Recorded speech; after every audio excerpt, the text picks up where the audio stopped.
मौलाना गुलाम सरवर का कोई एक आंदोलन चल रहा है उनका। और जहाँ तक मुझको लगता है कि हमारे मुस्लिम भाइयों के लिए भी ये चीज़ होना चाहिए, क्योंकि वो इस देश का हिस्सा हैं।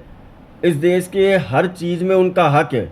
इस देश में अगर वो रह रहे हैं तो अगर सरकार उनको राशन पानी दाना पानी सब कुछ देती है, आवास देती है ना, सरकारी सुविधाएं उनको मिलती हैं, सारी चीज़ें मिलती हैं, तो उनको आरक्षण भी मिलना चाहिए। मौलाना गुलाम सरवर और उनके जैसे कई सारे लोग हैं जो आंदोलन कर रहे हैं, उनका ये कहना है कि भाई मुसलमान भी हिंदुस्तानी हैं।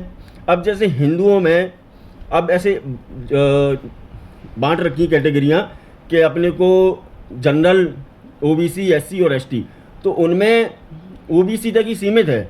मौलाना गुलाम सरवर और उनके कई सारे लीडरों का ये कहना है कि हम लोगों को जो आरक्षण मिल रहा है वो ओबीसी तक है शायद, मेरे हिसाब से, मेरे जहाँ तक मुझको पता होगा। तो ये मानो आप, उन्होंने कहा कि अगर कोई खटीक है, हिंदू खटीक है, तो वो एससी में आता है। जैसे मेरे भी दोस्त हैं कई सारे, वो एससी में आता है। और मुस्लिम कोई खटीक है, कुरैशी है, कसाई वगैरह, जैसे मौलाना गुलाम सरवर ने बताया, तो वो शायद ओबीसी में आता है।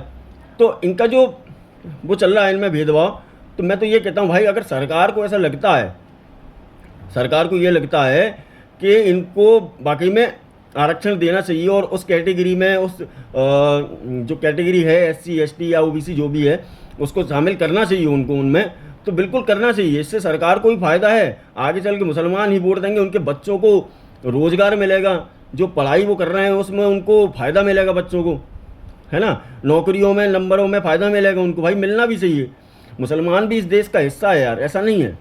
कई सारे लोग कई मुसलमानों के चक्कर में अपन हर किसी मुसलमान पर उंगली नहीं उठा सकते हैं। मौलाना गुलाम सरवर को अगर आप देखोगे, उनके वाकई में बहुत अच्छे बयान आते हैं, मैं उनके देखता रहता हूँ।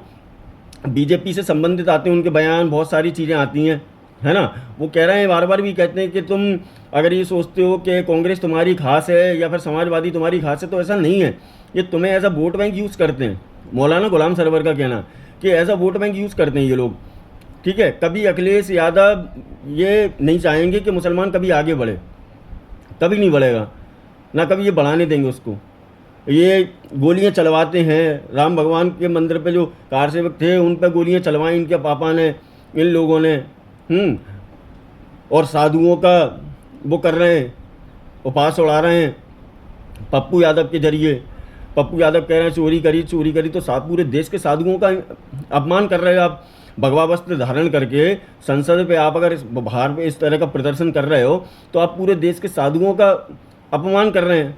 साधु संत हमारे लिए पूज्य हैं, हर किसी के लिए पूज्य, चाहे कोई भी हो भाई। इस देश में चाहे अंबानी अडानी कोई भी बना रहे, ऐसा कोई व्यक्ति नहीं होगा जिसने कभी जीवन में किसी साधु के पैर न छुए हों। बिल्कुल, और सब लोग नतमस्तक रहते हैं साधुओं के आगे। लेकिन आप उन्हीं साधुओं का वस्त्र धारण करके और उन्हीं को चोर साबित कर रहे हो, आप उनको अपमान कर रहे हो, उनकी बेइज्जती कर रहे हो आप। आपको शर्म आनी चाहिए पप्पू यादव को। और रही बात आरक्षण की, तो अगर सरकार को वाकई में लगता है कि लोगों को आरक्षण देना चाहिए, तो बिल्कुल देना चाहिए भाई।